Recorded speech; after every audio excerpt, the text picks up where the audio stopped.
ফের ঢাকা দক্ষিণ city কর্পোরেশনে truck চাপায় প্রাণ গেল 2 বিশ্ববিদ্যালয় শিক্ষার্থীর। গেল রাতে ডেমরার কোনাপাড়ায় এই ঘটনা ঘটে। পুলিশ ঘাতক ট্রাকটিকে আটক করতে পারলেও পালিয়ে গেছে ট্রাক চালক। আরো জানাচ্ছেন নিবিড় সাহা।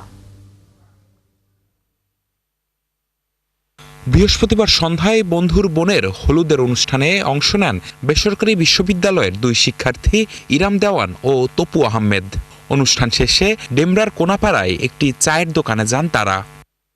কিছুক্ষণ আড্ডা দিয়ে মোটরসাইকেলে করে বাসায় ফেরার পথেই ঘটে দুর্ঘটনা। ঢাকা দক্ষিণ সিটি কর্পোরেশনের একটি ময়লার গাড়ি তাদের মোটরসাইকেলটিকে ধাক্কা দেয়। সিটি কর্পোরেশনের যে গাড়ির যে প্রতিদিনই কিন্তু এভাবে ঘটনা ঘটে, কিন্তু আমরা কখনো এর প্রতিকার পাই নাই যে একটা রোড অ্যাক্সিডেন্ট হলে এটা নিয়ে কিছু হয়, এরপর আবার সবাই থেমে যায়।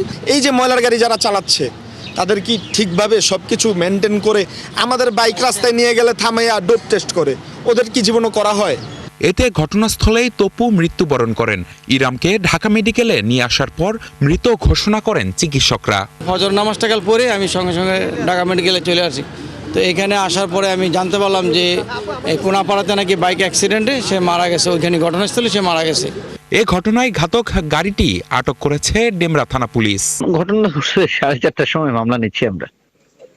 ভোর 4:30টায় ঘটনা ঘটছে। ট্রাকটা আটক আছে, ড্রাইভার পাইনি, আমরা ড্রাইভার ধরার জন্য চেষ্টা করছি। এই ঘটনায় মামলা দায়ের করা হয়েছে বলে জানায় পুলিশ। নিবিড় সাহা, 71, ঢাকা।